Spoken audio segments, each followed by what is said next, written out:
الله وبركاته. النهارده يا جماعه هنعمل لكم زبده فول سوداني بمكون واحد بس، هو الفول السوداني. ممكن يبقى متقشر، ممكن ما يبقاش متقشر، القشر بتاعه يديك لون اغمق. وطبعا زبده الفول السوداني طبعا بدون اي زيت، اي اضافات، اي حاجه، فقط فول سوداني. فول سوداني وبياخد منك وقت طبعا عشان تحطه في الكبه. نحط الفول السوداني بتاعنا طبعا يا جماعه المعالق. طبعا يستحسن ان انت تسيب بعد ما تعمل اول مرحله تمام ان انت تسيب الزبده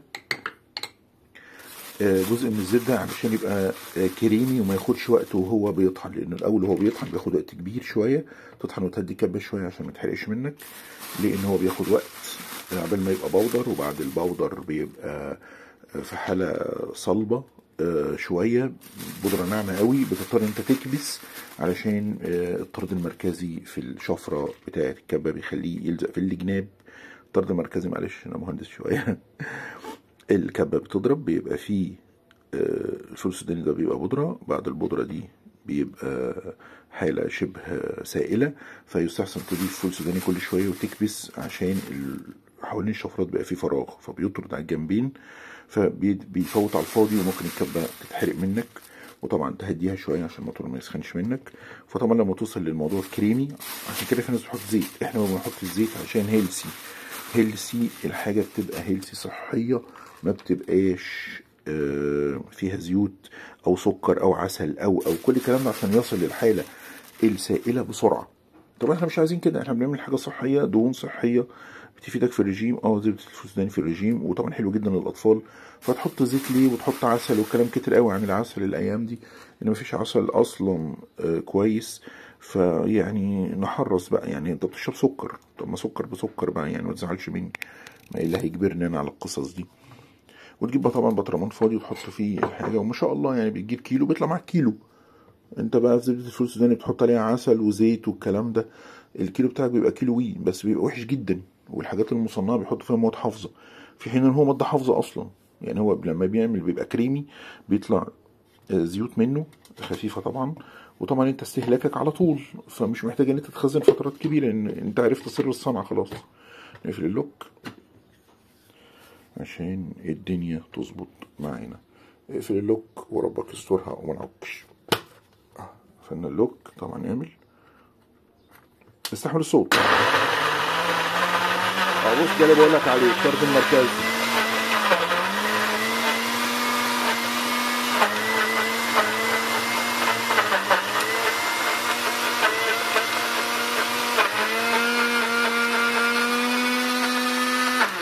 تهدي بقى اللعب شويه. ده هو كمان في كريمه اللي هي بتاعت الفول السوداني اللي انا تعبت عبال ما عملتها.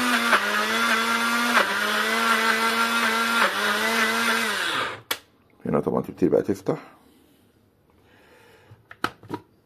مش عشان انا اللي بصور بس. تمام. طبعا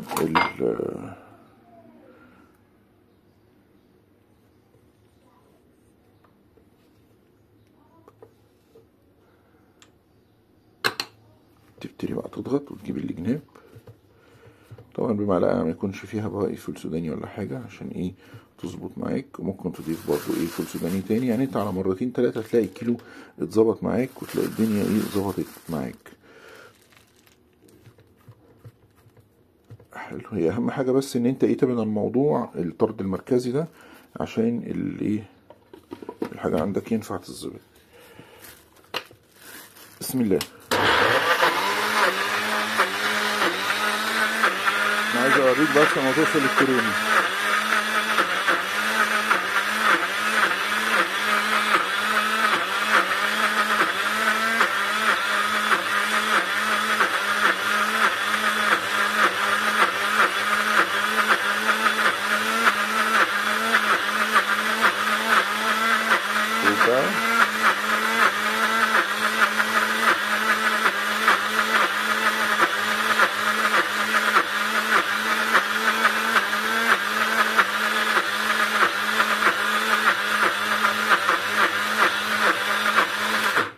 تريح شويه برضو عشان الموتور حلو، ان تفضل لحد ما تصل للمرحله الكريميه دي، لو خلاص كده بقى زبده.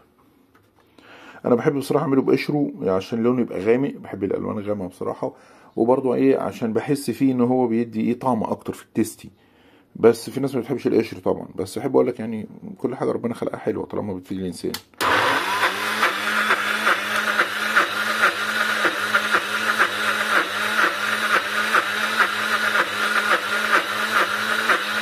طول ما بتدور معاك لا تقلق وربنا يسترها.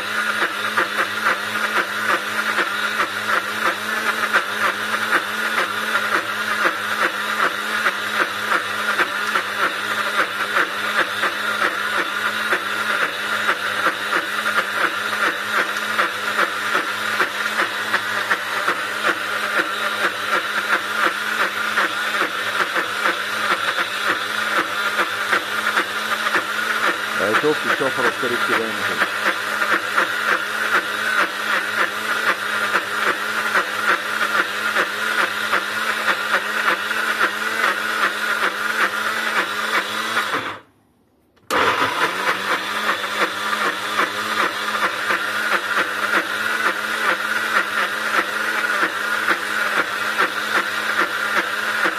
هوريك عشان تعرف عشان ايه. بص اهي خلاص زبدة الفول السوداني بتتعمل.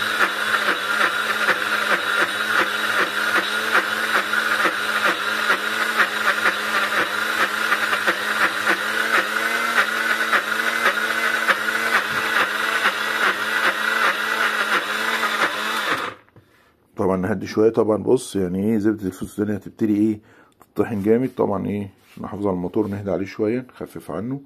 تمام ونقول بسم الله ونشغل.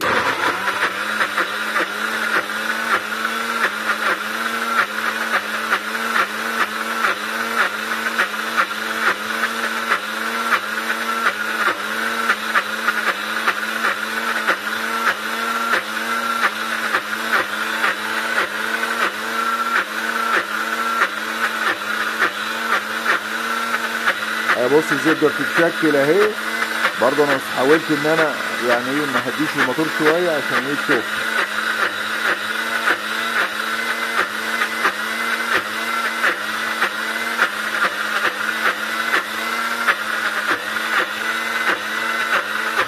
اهو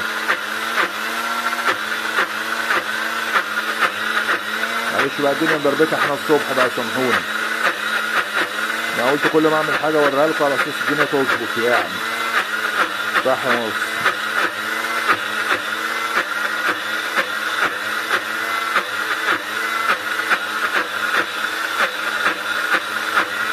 ادي يا باشا زبده الفول السوداني. رايح الدنيا شويه. ادي يا باشا زبده الفول السوداني. طبعا فيها قطع وحاجات احنا الحل لما تبقى كريمي خالص.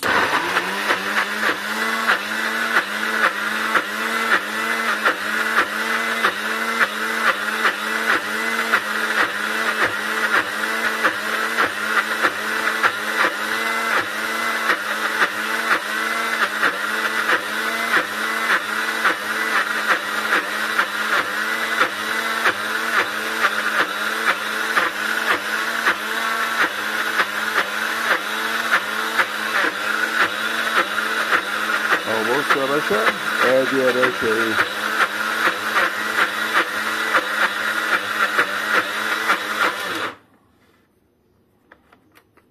ادي يا باشا زبدة الفول السوداني قدام عينيك باشا. بسم الله الرحمن الرحيم. الله اكبر. نقطة عشان ما اطولش عليكم برضو معلش طبعا ايه اهي. بص يا باشا ومعلقة تانية اهي. ادي الشوكة اهي. ادي يا باشا زبدة الفول السوداني. بسم الله الرحمن الرحيم. اللهم بارك. شفت يا باشا ادي يا باشا اللي انا بقول لك عليه. ولا زيت ولا ايه ولا اي حاجة. تست جميل جدا. ولا زيت ولا عسل ولا اي حاجة. زبدة فول سوداني. ويا اللهم بارك. معلش انا بحب قوي القشر بتاعها بتبقى غامق بتدي تيستي افضل، ولكن يعني ده المتاح دلوقتي. وطبعا يا جماعه زبده الفول السوداني شوفوا الربع كيلو بكام؟ ب 100 وشويه. كيلو سوداني بكام؟ يعني انت عملت كيلو فول سوداني واقف عليك مثلا تشتريه ب 120 140 150 180 على حسب ما بيبيعه لك المكان اللي انت فيه. فول سوداني بقشره عايز تقشره وتحمصه وتحطه في الفرن، اقول لك حلو جدا، هيساعدك اكتر. لكن انا بقول لك انا بجيبه من غير ما احمص، من غير ما اشيل القشر بتاعه، بيبقى اغمى من كده، بيبقى تيستي افضل. واحب اقول لك زبده فول سوداني الى الربع ب 100 جنيه اقل حاجه، وبيوصل 100 وشويه في البراندات. تمام. احب اقول لك وضايفين عليه سكر وزيوت او ضايفين عليه مواد حافظه وزيوت وساعات عسل، يقول لك مضاف اليه عسل. ليه كل ده؟ عندك زبده فول سوداني طبيعيه صحيه، مكون واحد بس، فول سوداني وكبه. وتمام ده من كل جديد. معلش انا اسف على درجه المطبخ عشان انا الصبح بدري، وسامحوني. وطبعا يا جماعه اي بطرمان عندك بتملاه، يعني الكيلو ده يتعمل على 3 مرات مثلا، وهيبقى عندك كيلو صافي.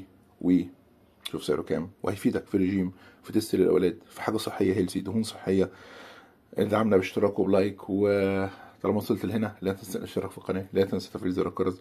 بنقدم لك كل جديد، محتوى متنوع ما بين الخبرات الحياتيه وما بين التاريخ والجغرافيا، ودايما معاك في كل حدث. ولا تنسى الاشتراك في القناه، ولا تنسى تفعيل زر الجرس ليصلك كل جديد. السلام عليكم ورحمه الله تعالى وبركاته.